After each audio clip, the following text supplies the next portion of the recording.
English ಹಾಕಿ ಬೇಡ ಅಲ್ಲಿನ rules ಪ್ರಕಾರ ಅಲ್ಲಿನವರಿಗೆ ಓದ್ಬೇಕಿದ್ದು ಯಾವ ಬೇರೆ ದೇಶದವರಿಗೆ. ನೀವು ಇಲ್ಲಿ ಕರ್ನಾಟಕದಾಗ ಇದ್ದೀರಿ ಅಂದ್ರೆ ಕನ್ನಡ ಹಾಕ್ಬೇಕಿಲ್ಲ.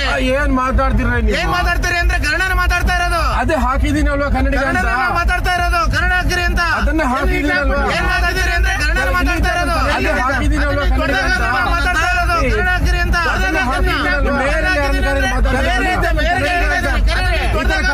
ಅಲ್ಲಿನವರಿಗೆ ಓದ್ಬೇಕಿದ್ದು ಈ ತರ ಕರ್ಕೊಂಡ್ಬಿಟ್ಟು ಇನ್ಸಲ್ಟ್ ಮಾಡಬಾರ್ದು ನಮ್ಮನ್ನ. ಮಾತಾಡ್ತೀರ ನೀವು? ಮಾತಾಡಿಲ್ಲ. ಇಲ್ಲಿಂದ ಸೌದಿ ಅರೇಬಿಯಾ ಅಲ್ಲಣ್ಣ, ನಾವು ಹೋಗಿದ್ದ ಅಮೇರಿಕ ತನಕ 2 ವರ್ಷ ಮುಂಚೆ ಹೋಗಿದ್ದು ನಾನು. ಸಾಧನೆಗೆ ನಮ್ಮ ಮೆಚ್ಚುಗೆ ಇದೆ. ಇವಾಗ ಬಂದು ನಾನು ಏನ್ ಮಾಡ್ಲಿ? ಕರ್ನಾಟಕದಲ್ಲಿ ಕನ್ನಡಿಗನೇ ಸಾರ್ವಭೌಮ. ನಾನು 4 ದಿನದಿಂದ ಹುಷಾರಿಲ್ಲ ನನಗೆ. ಈ ಒಂದು ಫಂಕ್ಷನ್ ಗೆ ಬಂದಿರೋದು ನಮ್ ಕರ್ನಾಟಕ ರಾಜ್ಯೋತ್ಸವ ಆಚರಣೆ ಮಾಡಕ್ಕೆ. ನಿಮ್ಮ ಹೆಸರೇನ್ರಿ?